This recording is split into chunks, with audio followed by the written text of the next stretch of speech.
이 아모스 8장은 아모스가 받았던 5가지 환상 중에서 이제 4번째 환상을 보여주죠. 이제 9장에서 마지막 환상을 보여줍니다. 이 아모스 8장에 있는 그 환상은 잘 익은 과일 광주리 하나가 쏟아지는 거의 과일 광주리의 환상입니다. 잘 익은 과일입니다. 이 아모스는 이 환상을 통하여 이스라엘에게 임박한 하나님의 심판을 예고하고 있습니다. 이 잘 익은 여름 과일이라고 하는 것은 무엇일까요? 이 여름 과일이라고 하는 히브리어의 말과 종말, 끝이다 라고 하는 히브리어의 단어의 발음이 비슷합니다. 그러니까 여러분, 이제 구약성서에서 나오는 이 환상들, 여름 광주리라든지 여러 가지 그 환상들이나 또 구약에 나오는 이러한 그 이미지들이 있잖아요. 그 이미지들이 소위 우리가 얘기하는 언어를 사용한 우리들에게 전해주는 메시지입니다. 예를 들면 그게 성경에는, 구약에는 굉장히 많이 있습니다. 발음들이 비슷한 거를 이렇게 상징을 내놓으면서 그 안에 어떠한 그 중요한 뜻을 감직하고 있는 거죠. 여름 광주리, 우리는 뭐 잘 익은 여름 과일을 이렇게 얘기하면 그게 뭐냐 얘기하지만, 당시의 독자들은 잘 익은 여름 과일 한 광주리 그렇게 이야기하면, 잘 익은 과일이라고 하면 이게 종말이라는 거하고 끝이다라고 하는 것을 연상하게 됩니다. 예를 들면 창세기에 아담이라는 단어가 나오지 않습니까? 이 아담이라고 하는 단어는 사람 이름이 아니었습니다. 고유명사가 아닙니다. 근데 나중에 이제 그게 이제 고유명사처럼 성경에도 받아들여지고 있죠.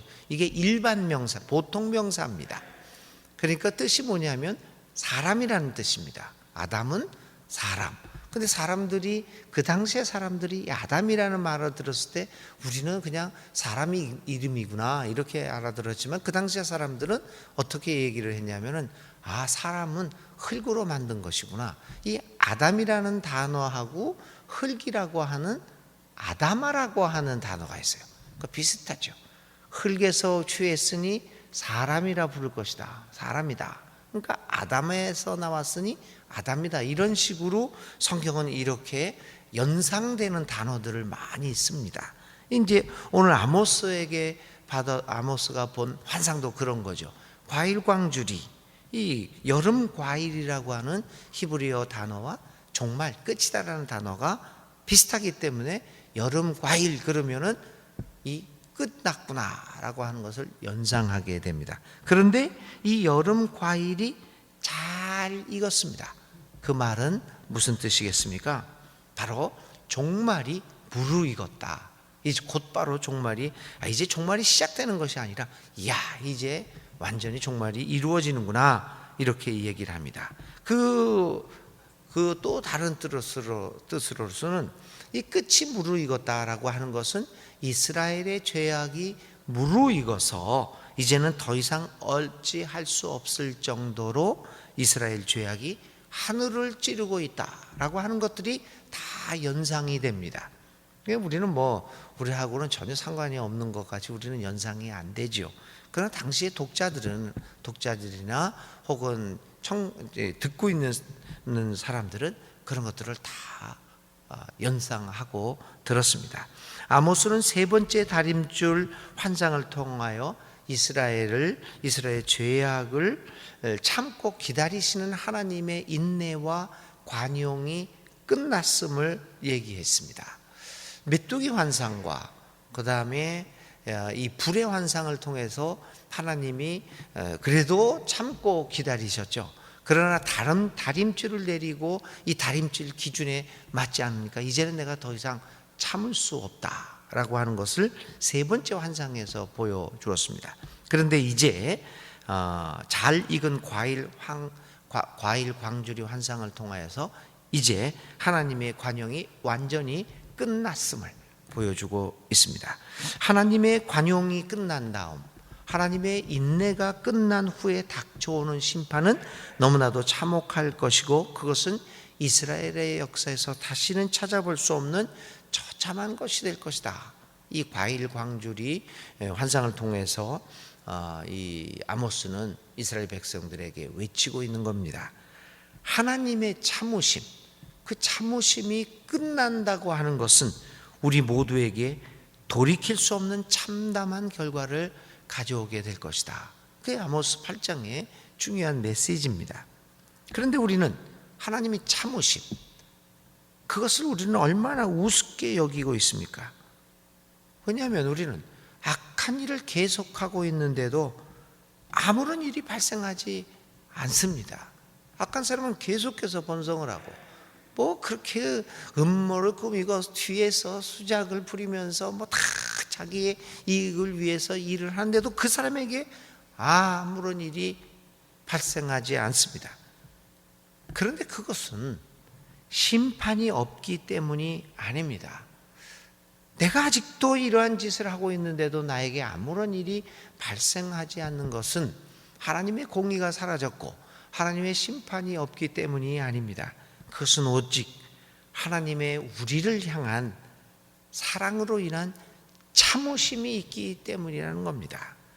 하나님이 만일 나를 참아주지 못한다고 한다면 우리의 삶은 지금 당장이라도 파멸에 이르게 될 것이 아니겠습니까?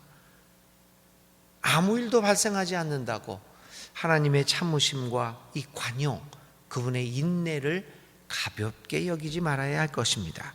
하나님이 참으시고 관용하는 것은 무엇보다도 우리를 향한 사랑으로 인한 것이고, 두 번째는 우리에게 돌이킴의 기회를 주기 위한 겁니다. 하나님은 우리를 사랑하기 때문에 우리에게 아직도 내가 이렇게 못된 짓을 하고 있는데도, 내가 이렇게도 하나님의 뜻을 거슬려 다른 일을 하고 있는데도 아무 일도 발생하지 않고 있습니다. 그뿐만 아니라 우리에게 돌이킴의 기회를 주시기 위하여 아무 일도 발생하지 않는 겁니다.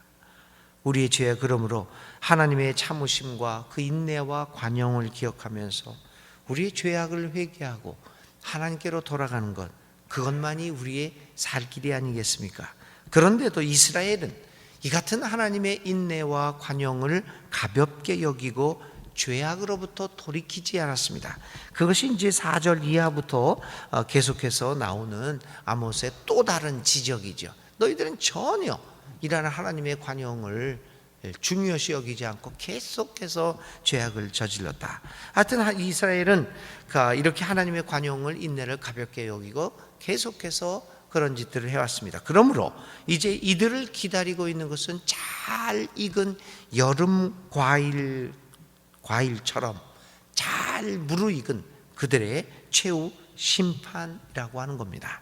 오늘 우리는 과일 광주리 환상 앞에서 오늘 우리들에게도 잘 익은 여름 과일과 같은 환상을 하나님은 우리에게 보여주셨습니다.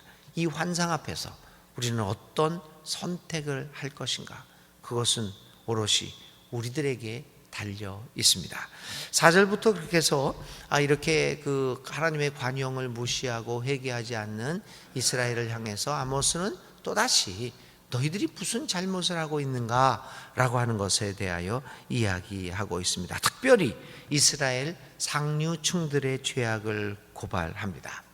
이 상류층들은 종교를 잘 믿는 사람들이었습니다.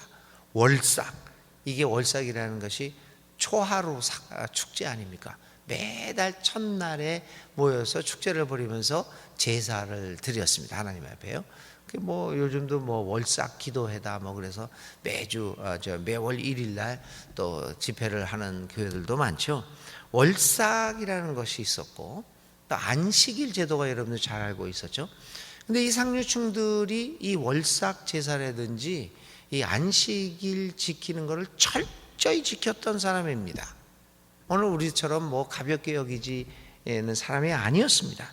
그들은 하나님이 제정하신 이 월삭과 안식일을 잘 지켰던 사람입니다.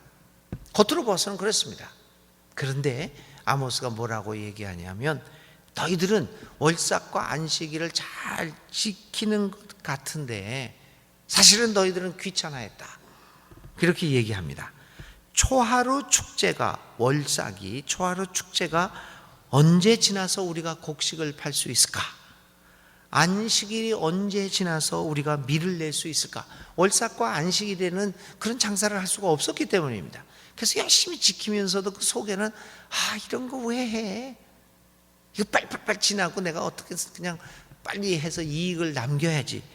추는 느리면서, 되는 줄이고 추는 느리면서 가짜 저울로 속이자. 이거 귀찮은 거 월삭과 안식일 빨리 지나면 빨리빨리 속여서 우리가 부당이익을 취하자라고 하는 마음이 가득 있었습니다.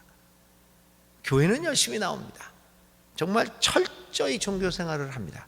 그런데 그 속에서는 정말 하나님과의 만남의 기쁨이 아니라 형식적으로 그렇게 보여야 되니까요. 종교 생활을 한다고 하는 것은, 내가 목사로 살아간다는 것은 사람들에게 겉으로는 목사니까 라고 하는 어떤 신용을 얻을 수도 있고 여러 가지 좋은 점들이 많습니다. 종교 생활을 하는 것은 그런 의미에서 나쁜 것은 아닙니다. 세상 사람들한테 비치게 될 때. 그래서 열심히 합니다. 그러나 그 속에는 빨리 월삭 지나고 싶다, 빨리 안식이 지났으면 얼마나 좋을까, 이런 생활을 하면서 부당한 행위로 부를 계속해서 축적하고 있는 이 상류층들의 죄악을 고발합니다. 이런 것들이 무르익어서 너희들에게는 어찌할 수 없는 종말이 다가오게 되겠다라고 이야기를 합니다. 그뿐만 아닙니다. 이러한 죄악으로 인해서 아모스는 뭐라고 얘기하냐면은 땅이 흔들린다라고 이야기합니다. 땅이 흔들린다. 아마도 아모스 시절에 이스라엘에 큰 지진이 났던 것으로 짐작이 됩니다. 아모스는 이러한 지진을 하나님의 심판으로 규정합니다. 요즘도 그런 걸 그렇게 규정하는 사람들이 있지만, 이 아모스가 그것을 지진을 하나님의 심판으로 규정했던 것은 그 당시의 해석이었습니다. 오늘 그것을 오늘까지도 그렇게 해석하는 건 여러 가지 무리가 있습니다. 아모스는 이런 지진을 하나님의 심판으로 규정했습니다. 그러면서 이야기하는 게 뭐냐면, 이스라엘의 범죄는 자연세계에까지 영향을 미치게 된다라고 얘기를 합니다. 너희들의 죄악이 얼마나 가득 찼으면 이 자연세계까지 경악하고 흔들리냐. 인간의 죄악에 반응하는 자연세계라고 하는 것을 지진 현상을 보고 아모스는 해석을 하면서 외쳤습니다. 수천 년이 지난 후에 우리는 아모스의 지적이, 아모스가 이런 과학적인 지식을 가지고 지적한 것은 아님에도 불구하고 일면 이 아모스의 지적이 맞았다. 인간의 죄악이 자연세계까지 영향을 미쳐서 자연세계로 하여금 경악하게 만들고 이렇게 그 재앙을 쏟아놓게 만드는구나 하는 것을 요즘에 와서는 그 수천 년 전에 외쳐졌던 아모스의 말이 맞았다는 것을 우리는 깨닫고 있습니다. 인간들의 끝없는 죄악으로 자연세계도 신음하고 있을 뿐만 아니라 우리에게 반응하고 있습니다. 기후위기, 생태위기와 같은 자연의 반격은 오늘 우리 인간들의 탐욕이 저지른 죄악의 결과가 아니고 무엇이겠습니까?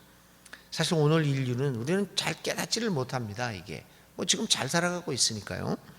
오늘 우리 인류는 인류 역사상 최대의 기후위기를 당면하고 있습니다.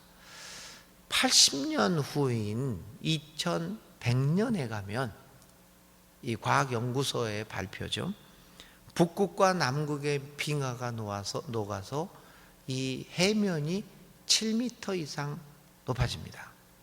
그러니까 이제 태어나는 제 손자라든지 그 아이가 80세 되면, 그리고 그 아이가 또 나중에 커서 결혼해서 낳을 아이들은 수명이 줄어들 수 있다는 아주 심각한 결과입니다. 7m 이상 상승한다는 아주 정확한, 굉장히 믿을 만한 연구 보고 결과가 있습니다. 그러면 오늘 우리가 거주하고 있는 대부분의 토지가 물에 잠길 것이다. 이대로 가면 2100년도에는 우리 순천은 없어질 가능성이 굉장히 높습니다. 7m 이상 상승합니다. 인간의 죄는 하늘을 찌르고 땅을 뒤덮고 있습니다. 오늘 우리는 어떤 삶을 살고 있는가? 인간의 죄로 인하여 자연까지도 고통을 받고 있습니다. 그래서 사도 바울은 이렇게 인간의 죄로 인하여 신음하고 있는 자연 세계가 하나님의 아들 딸들의 나타나심을 그렇게 고대하고 있다라고 이야기한 바도 있습니다. 오늘 우리 믿는 사람들이 이러한 의미에서 하나님의 아들 딸들의 삶을 살아감으로써 인간의 죄악으로 인한 파멸을 방지할 수 있어야 하겠지 않겠습니까? 잘 익은 여름 과일과 같은 종말을 맞이하고 있는 우리 인간 세계가 우리 하나님의 아들 딸로서 다시 한번 희망을 갖게 된다면 그것이 오늘 우리가 믿는 사람으로서 이 땅 위에 존재하는 가장 중요한 이유 중에 하나일 것입니다. 9절부터 14절에는 이제 심판의 마지막 말을 얘기하죠. 여호와의 날이 임하게 됩니다. 이러한 죄악의 상황에서 하나님의 날이 임하고 있습니다. 그날은 우리가 예측하지 못하는 재앙으로 우리에게 다가올 것이다. 9절부터 10절에 있는 말씀입니다. 이 날이 오기 전에 우리 모두 회개하고 하나님께로 돌아가자. 왜냐하면 여호와의 날이 임하면 그때는 이미 늦을 것입니다. 그날의 구원을 찾으려고 돌아다녀도 아무런 소용이 없을 것입니다. 때늦은 회개, 때늦은 후회는 아무런 의미를 갖지 못할 것입니다. 그래서 그것을 아모스 예언자는 아주 중요하게 11절부터 12절에 굉장히 아주 이 진지한 심정으로 이렇게 얘기합니다. 그때는 하나님이 우리에게 얼굴을 감출 것이다. 이 가장 여호와의 날이 가장 슬픈 날이 될 것이라고 얘기합니다. 잘 익은 여름 과일처럼 우리의 죄악이 끝까지 하늘에 치솟고 그리고 그 심판이 잘 무르익어서 여호와의 날이 이르게 되면 이제 더 이상 때늦은 후에는 소용이 없다. 그때는 하나님이 얼굴을 감추실 것이기 때문입니다. 그날이 온다. 나 주의 하나님이 하는 말이다. 내가 이 땅에 기근을 보내겠다. 사람들이 배고파 하겠지만 그것은 밥이 없어서 겪는 배고픔이 아니다. 사람들이 목말라 하겠지만 그것은 물이 없어서 겪는 목마름이 아니다. 주의 말씀을 듣지 못하여서 사람들이 굶주리고 목말라 할 것이다. 그때에는 사람들이 주의 말씀을 찾으려고 이 바다에서 저 바다로 헤매고 북쪽에서 동쪽으로 떠돌아다녀도 그 말씀을 찾지 못할 것이다. 진정한 기근, 하나님을 찾으려고 해도 찾을 수 없는 그 기근, 하나님이 우리를 향하여 얼굴을 돌리시는 그 순간이 가장 무서운 순간이 아니겠습니까? 오늘 우리는 어쩌면 그런 시대를 살고 점점 살아가고 있는 것은 아닌가라는 생각도 듭니다.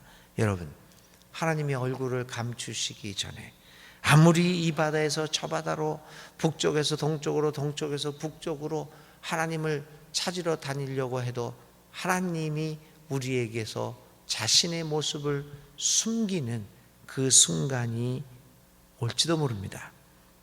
하나님이 가까이 있을 때, 하나님의 말씀을 들을 수 있을 때, 우리가 찾고자 할 때 하나님이 아직 우리에게 얼굴을 보이시려고 할 때 하나님을 만납시다. 하나님을 찾읍시다. 하나님께 돌아오고 하나님의 말씀에 귀를 기울일 수 있는 우리들이 되어야 할 것입니다. 아모스 8장 오늘 읽으면서 오늘 하루를 생각할 말씀은 하나님의 얼굴입니다. 하나님의 얼굴이 우리에게 보이실까? 돌리실까? 나에게 하나님의 얼굴은 어떤 의미를 가지고 있을까? 생각하면서 하루 기도하시기 바랍니다. 오늘의 기도 드리겠습니다. 하나님, 인간의 죄가 무르익을 대로 무르익었습니다. 우리의 죄가 하늘을 찌르고 온 땅을 흔들어 놓습니다. 무르익은 여름 과일처럼 우리의 종말도 그렇게 무르익은 것은 아닌지요. 하나님, 우리에게 지혜와 분별의 영을 주셔서 우리의 죄를 깨닫게 하시고 그리고 용기와 힘을 주셔서 우리로 하여금 하나님을 찾을 수 있을 때 하나님의 얼굴을 찾게 하옵소서. 하나님의 말씀이 사라지지 않고 들려지지 않을 때 그 말씀을 듣고 그 말씀 앞에 나올 수 있는 결단을 오늘 하게 하여 주시옵소서. 그래서 다가올 재난에서 우리를 구하시고 우리 믿는 이들의 올바른 삶을 통하여 이 땅의 사람들에게 하나님의 나라를 선포할 수 있는 삶을 살게 하옵소서. 예수님의 이름으로 간절히 기도를 드립니다. 아멘. 오늘의 실천입니다. 하나님의 얼굴과 말씀이 사라지기 전에 오늘 우리의 삶을 돌아보고 하나님께 돌아오는 회개의 기도를 오늘 작성해 보시기 바랍니다. 주님 가르쳐 주신 기도로 마치겠습니다. 하늘에 계신 우리 아버지, 아버지 이름을 거룩하게 하시며 아버지의 나라가 오게 하시며 아버지의 뜻이 하늘에서와 같이 땅에서도 이루어지게 하소서. 오늘 우리에게 일용할 양식을 주시고 우리가 우리에게 잘못한 사람을 용서하여 준 것 같이 우리 죄를 용서하여 주시고 우리를 시험에 빠지지 않게 하시고 악에서 구하소서. 나라와 권능과 영광이 영원히 아버지의 것입니다. 아멘.